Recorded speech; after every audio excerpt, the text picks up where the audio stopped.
at the end of the day, if you die on a job, what they will send is just a fruit basket or a wreath, That's pretty That's morbid. it. But If you are not well because of your job, you just get a fruit basket from the company, maybe a visit from your colleagues. If you die on your job, then you just get a flower wreath. That's the only thing they can do. So you got to really think about sustaining yourself, preserving yourself, so that you can not skive but go and do better. Hey everyone, it's the Ask Work It segment of the podcast. If you have a problem that you're struggling with in the workplace, why not write to us? We're at cnapodcast@mediacorp.com.sg and maybe we can help you solve your problem. Gerald, today's question comes from a listener by the name of Jay. Now, Jay is working in an SME that's facing manpower shortages and a high turnover rate.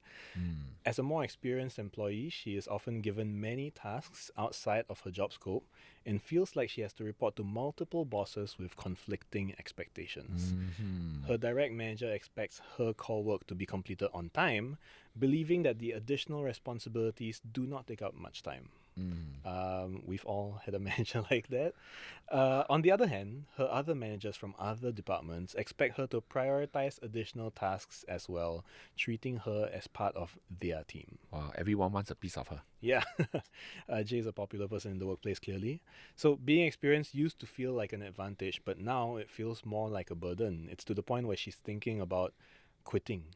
Oh no. Yeah, but in this current job market, she's also worried that this might not be the best time to Yes. be leaving her current position. So she's asking, how could she potentially handle multiple managers with no clear alignment on priorities and expectations? This is a very difficult situation for her, especially being in the SME. I'm not sure how big the SME is, but the typical understanding or assumption that I'm having is that it's smaller with very little resources, and sometimes you have to do everything. Yeah. Right, but this time she had to do everything plus with multiple bosses. Yes. You can imagine how difficult it is. Have you been in this situation before? I have, yeah. And it's not a pretty sight because I wanted to grow my career. So there was a little bit of that soft push from within, right? That I wanted to make sure that I was doing everything right. But it came to a point where it just burnt me out. It just was affecting every single one of the work that I was doing, and all of my managers were looking at me like, "What's wrong? You used to be so good at this. I don't understand why you're not performing." I think the hard part here is what you mentioned earlier, that inner drive that makes you want to meet those expectations, and you kind of know you can do it, right? Yeah. Yeah, and you think to yourself that it's okay to push, it's okay to excel, being hardworking, being determined. It's a good thing. It's a really, really good trait, and many employers would love to have that. But somehow there must be this boundary that we must know for ourselves, lah. Yeah. So when do you know that you reach a boundary? When I broke down crying to my Oh, boss, no. my main boss, and I said like I really can't do this, and I quit. You That was when I you had multiple bosses also at that yeah, I point. had multiple people I was reporting to. Which boss do you cry to then? The main one, the one that was telling me like, oh, you know what? It used to be 150%. Now you're like 100%. I don't understand what's wrong. So that boss aside, I remember when I was going through this experience, I would oftenly joke about it being the curse of the competent, because this would have never happened to me if I was not as good at my core job function, right? It's because other managers, or maybe my main manager, will see that I'm excelling in this role. They perhaps, with altruistic intentions, wanted to help me grow in my career, and so they assigned more things on top of it to me. Encouraged me to take on new responsibilities, expand my scope of work, but never installed guardrails to make sure that I don't break down and they lose an supposedly good talent. If you don't do that with guardrails, it's like throwing you in the deep end of the pool. Yeah. And then you either sink or swim, and it can be quite dangerous, because if you really think about it, just taking on and taking on without knowing where the boundaries are, without proper guidance and support from your supervisor/supervisors, it can really derail your career actually at some point. Yeah.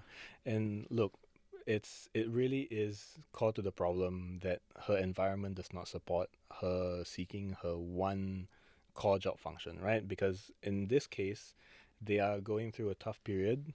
Manpower shortages, high turnover rates. So the managers across the business where Jay is at are just looking to the one stable person that they can kind of rely on, Yes. right? But if this goes on, Jay might not turn out to be the best support, Yes. or she might eventually cave. Sometimes when we are so busy with our day-to-day operations, when there's a problem, we just patch over that problem and we don't solve it properly because we don't, not because we don't want to, but it's because we cannot. Right. We would rather use the only resource we have to keep going rather than to take a pause, stock take, and realign, rearrange things to make it more efficient for longer term gains. So this is something that many companies, they don't really understand. They're not willing to do so because the day-to-day KPIs is more important. So, in your case, when you kind of had that breakdown moment with your main supervisor, I think that's probably quite a good thing that happened, right? Well, yeah, I mean, in hindsight, everything turned out fine. Yeah, But for Jay, I'm sure we don't want her to reach that point, definitely. right? Yes. So what can she do as a first step to kind of make sure she doesn't end up like me? Jay really needs to know her boundaries, and how close is she to her boundaries? Has she set those boundaries for herself, and has she actually crossed those boundaries already? Because we don't really know from her write-in, right? Yeah. If she has already crossed those boundaries, then there's some urgency that she should probably reach out to the main supervisor, perhaps, to have that conversation about like where she's at right now and how unsustainable it is getting for her. For someone who's experienced and knowledgeable like her, we want to kind of preserve her and keep her going for as long as possible. And if I'm her supervisor, her coming to me this way, I will find ways to keep her and to help her along the way, right? And whether that means to speak to the other supervisors, get their buy-in, and how do we work collectively to make sure that Jay as a employee continues to produce her best and is being taken care of at the same time. So what you're saying is she's got to find the person who makes the decisions at the company she's at to ensure that she doesn't burn out, and explain to them that she is tired, she is overworked, Yes. perhaps, maybe underpaid, Yes. and seek a solution. Yes. And this is a really important step because that I know it sounds logical for many of us to do, right? But in reality, it's very hard because it's an honest reflection of saying that I can't. I'm not able to. I have a limitation. Yeah.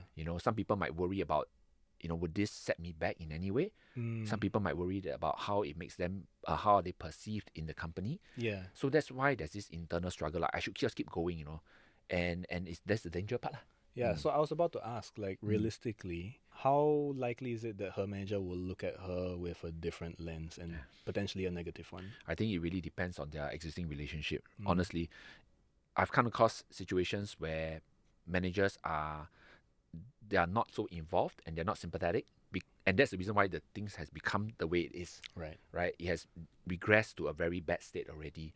And, I've seen cases where people just quit and leave because it's for their own sanity. Which Jay is considering. Yeah, correct. But like you said, in this job market, it's really very hard, right? So I think the important thing is how do you get the buy-in from your supervisor about this, right? I've also seen situations where the supervisor says, they are supportive, but they're not willing to coordinate with the other line managers because everybody views their own work as important. And right? maybe they're all in the same rank, so they don't really have pull in that sense. Yes, that's right. So I've seen cases where people would have to go and secure their own buy-ins with engaging all of the line managers to tell them what they need to do. But usually that's also pretty tough because it's on that person to broker all these agreements, and really everybody is not willing to let go of this one resource that they have, you see. I've seen cases where they go to the bigger manager to say that, this is not tenable anymore. Sometimes that works because, if let's say the company is really aware of her value and they want to keep her, then something must be done. Yeah. But it all boils down to how the culture in the company and how such things are being managed or being perceived, you see. I always remember this one saying that from my friend when I was really very young, and this person said this to me, nobody can pay you enough for you to like give your whole life to the job, because at the end of the day, if you die on a job, what they will send is just a fruit basket or a wreath, That's pretty That's morbid. it. If you are not well because of your job, you just get a food basket from the company, maybe a visit from your colleagues. If you die on your job, then you just get a flower wreath. That's the only thing they can do. So you got to really think about sustaining yourself, preserving yourself, so that you can not skive but go and do better. Jay, another thing that Jay can try to do is if today she has bandwidth, right? She might want to initiate maybe certain ways of drawing more efficiencies from her work. Seeing whether some areas of automation or outsourcing can be done, so that they can be more efficient lah. She can devote her time to more of the critical things that needs her, and the not so critical things can be shelved to other people. Right. So let's kind of game this for Jay, because understandably the hardest part of what she has to do next is how she frames her answers to her main boss, right? Let's call him that. So if she were to bring this up to her boss and they were to say, you know what, how about I just pay you more? What should she say then if she is clear, like, I don't want to do all of this work to all of these different managers, and they offer her additional compensation? Yeah, I think if money is not the issue, right, then she might want to counter propose that what about using the money to have someone else do it? Maybe pay someone, scope out the job task itself to be fitting for that budget, the additional money, and then find somebody else within the company or maybe someone new to do that part of the work. So what if the answer or the reply she gets from her boss is, I understand. How about you talk to those managers and tell them that I said prioritize this? Okay. So, I don't have to be the bearer of bad news to them. I want to retain my relationship with them, but you go and tell them that actually you would rather just focus on my work. Yeah, I think in those situations, it's really important to be objective. And what I mean by objective is Jay would really need to scope out her work very clearly, outlining which are the critical ones that she has to follow through with and which are the not so critical ones that other people can do. Right? Then use that as a business case with the budget in to convince, to share with the other stakeholders, the other supervisors that, look, if today I'm continuing in this job role doing these things for you, I may not be able to devote myself as much because there are other things that are more critical. Yeah. Right? You can't say everything's critical. And then after that, you give them a solution. You tell them that, Big Boss has provided a budget. What do you think if we use this budget to hire someone to do these things so that this person is able to fully support you? Well, clearly you're in a tough situation, Jay. Hopefully our discussion here today has some use for you. Hopefully you can take some of what we talked about away and, all the best in your conversation with your manager, or if you decide to leave, all the best in the market. But if everybody else listening and watching has a question for me and Gerald and you don't have anyone else to turn to, just write to us. We're at cnapodcast@mediacorp.com.sg, or you can comment wherever you're listening from as well. I'm Gerald. And I'm Nat. Remember, being dependable at work is valuable, but carrying everyone's priorities alone is not sustainable.